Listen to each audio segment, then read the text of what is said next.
বঙ্গের যে 4টি বিধানসভা কেন্দ্রে উপনির্বাচন হচ্ছে তার মধ্যে অন্যতম কেন্দ্র হলো মানিকতলা। এই কেন্দ্রটি প্রাক্তন মন্ত্রী সাধন পাণ্ডের প্রয়ারের পর থেকে ফাঁকাই পড়ে আছে।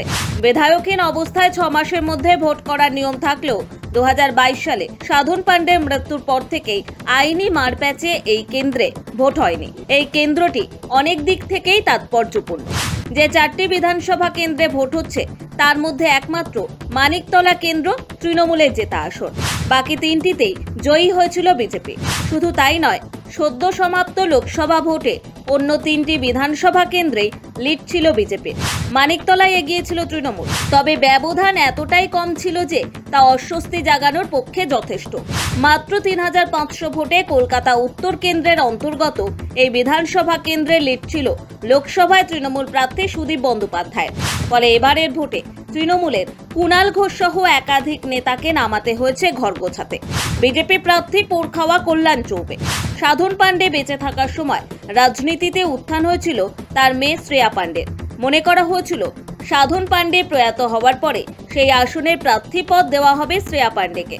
কিন্তু শ্রেয়া পাণ্ডে বিগত 2 বছরে বিভিন্ন বিতর্কে জড়িয়েছেন।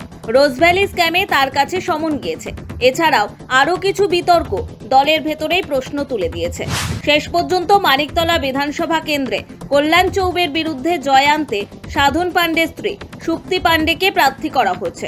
মমতা বন্দ্যোপাধ্যায়ের বান্ধবী সুপ্তি পাণ্ডেকে প্রার্থী পদ দেওয়ার মধ্যে বিতর্ক কমেছে, তবে বিস্ময়ের উপাদান থেকেছে। মমতা বন্দ্যোপাধ্যায় যখন যোগমায়া কলেজে পড়তেন তখন সুপ্তি পড়তেন গোখলে কলেজে। যোগাযোগ তখন থেকেই প্রগাঢ়। এবার তাকে প্রত্যক্ষভাবে রাজনৈতিক ময়দানে নামিয়েছেন মমতা বন্দ্যোপাধ্যায়। তৃণমূল সুপ্রিমো একদিকে সুপ্তিকে প্রার্থী করলেও শ্রেয়ার বিষয়ে কঠোর বাধা নিষেধ আরোপ করেছেন তিনি। কুণাল ঘোষ সহ এবারের ভোটের দায়িত্বপ্রাপ্ত নেতাদের তিনি সাবধান করে দিয়েছিলেন শ্রেয়াকে যেন ভোটের প্রচারে দেখা না যায়। যাই উনি কেন প্রাপ্ত শ্রেয়া, তার বেশ কিছু রাজনৈতিক ও অরাজনৈতিক ব্যাখ্যা থাকলেও সুপ্তি পাণ্ডে জিতবেন কিনা সেদিকেই নজর। সাধন পাণ্ডে জীবন দশায় সুপ্তি পাণ্ডে রাজনীতির ধারে কাছে যেতেন না। বিগত কিছুদিন ধরে তাকে সভা সমিতিতে দেখা যাচ্ছিল এবং তৃণমূলের সঙ্গে নিজের যোগাযোগ ক্রমশ বাড়িয়েছেন তিনি। সাধন পত্নী ভোটে দাঁড়ালে এবং তার প্রচার জোরদার হলেও অস্বস্তি থেকেই গিয়েছে। মাত্র 3500 ভোটের লিড। সবচেয়ে বড় কথা, লোকসভায় সাধন পাণ্ডের নিজের ওয়ার্ডে তৃণমূল খুব বেশি লিড আনতে না পারলেও পরেশ পালের এলাকায় তৃণমূল গোহারা হেরেছে। ফলে খুব গভীরভাবে ডিজাস্টার ম্যানেজমেন্ট করতে হচ্ছে তৃণমূলকে। অথচ পরিসংখ্যানের কথা বললে দেখা যাবে সাধন পাণ্ডে এখানে বিপুল ভোটে জয়ী হয়েছেন বারবার। 2011 সালে 60% ওপরে ভোট পাওয়া সাধন পাণ্ডে 2016 বা 21 সালে 50%-এর বেশি ভোট পেয়েছিলেন। 2016 সালে তার নিকটতম প্রতিদ্বন্দ্বী ছিলেন সিপিআইএমের রাজীব মজুমদার। সেবারও এই কেন্দ্রে সিপিআইএমের ভোট ছিল 33%। এবারের ভোটও বাম প্রার্থী রাজীব মজুমদার। বঙ্গে বিজেপির উত্থানের পরে সিপিআইএম বা বামেদের রাজ্য জুড়ে অস্তিত্ব সংকটের মতোই মানিকতলায় বাম ভোট ব্যাংক ধসে গিয়েছে। 2021 সালে কল্যাণ চৌবে মানিকতলা কেন্দ্রে বিজেপির ভোট এক ধাক্কায় 23% বাড়িয়ে ফেলেন। কল্যাণ চৌবে এবারও বিধানসভা উপনির্বাচনে মানিকতলার বিজেপি প্রার্থী। তিনি তার প্রচারে গতি আনার কোনো কার্পণ্য রাখেননি। তিনি বিভিন্ন ইস্যুতে শাসক দলকে বারবার বিঁধেছেন। তাকে বাড়তি রসদ যোগাচ্ছে লোকসভা নির্বাচনে মানিকতলা অঞ্চলে বিজেপির ভালো ফল।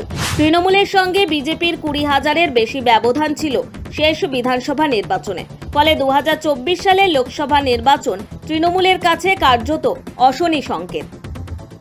নিকাশি, জল জমে যাওয়া, রাস্তাঘাট, ফুটপাত দখল ইত্যাদি অনেকগুলো বিষয় রয়েছে মানিকতলায়।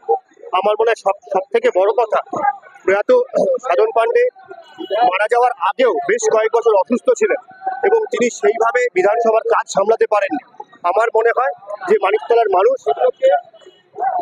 ন্যায্য পাওনা, তাদের প্রাপ্য যে তারা একজন বিধায়ক পান যিনি তাদের কথা তুলে ধরতে পারবেন বিধানসভায়। প্রশ্ন উঠছে 3 বছরের মধ্যে 1700 ভোট কোথায় গেল? এর উত্তর হতে পারত বিজেপির শক্তি বৃদ্ধি, যা বিজেপি মনে করলেও তৃণমূল শিবিরের মতো রাজনৈতিক বিশ্লেষকদের অনেকেই মনে করছেন না। তাদের ধারণা, তৃণমূল দলের সদ্য প্রাক্তন ও প্রবীণ নেতা তাপস রায় বিজেপি প্রার্থী হওয়ার পরে সুদীপ বন্দ্যোপাধ্যায়কে হারানোর জন্য তৃণমূলেরই একটি অংশ সক্রিয় হয়েছিল। তাদের এবারের উপনির্বাচনে থামিয়ে দেওয়া হয়েছে।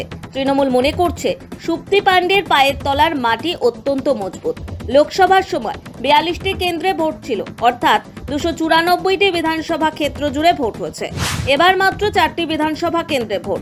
ফলে তৃণমূল নেতৃত্ব সহ সুপ্রিমো মমতা বন্দ্যোপাধ্যায়ের র্যাডারে সবকিছু অত্যন্ত সুস্পষ্টভাবে ধরা পড়ছে। মহানগরীর বুকে একমাত্র বিধানসভা কেন্দ্রে নজর যেমন থাকছে, তেমনি অতীন, কুণাল ঘোষ সহ তৃণমূলের প্রথম সারির নেতাদের তৎপরতা দেখা গিয়েছে। ভোটের প্রাক মুহূর্তে তাদের সহ অত্যন্ত নিশ্চিত দেখাচ্ছে তৃণমূল শিবিরকে। দুয়ারে যাইনি, কাজের মাধ্যমে সব দুয়ারে গেছি, প্রচারের জন্য দুয়ারে যেতে পারিনি। ওই একটা জায়গায় ও বলেছে নয়, আমি বলেছি নয়, অন্য কাউন্সিলরও বলেছে, ওই সব হাই রাইজকে বাইরে থেকে বলেছে। কাজের জন্য কাজ ভাই, কি হব তার জন্য কাজ না। বিজেপির কল্যাণ চৌবে প্রচারে খামতি রাখেননি, তবুও তৃণমূল মনে করছে বিগত বিধানসভা নির্বাচনগুলির মতোই বড় মার্জিনে জয় আসবে। তাদের ধারণা সাধন পাণ্ডের মতোই বিপুল ভোটে জিতবে সাধন পত্নী শক্তি। কুণাল ঘোষ বলেছেন 3500 চেয়ে মার্জিন বাড়বে। তবুও এখনই ঝেড়ে কাশতে চাইছে না তৃণমূল নেতৃত্ব। ভোট বড় বালায় না আচালে বিশ্বাস নেই যে।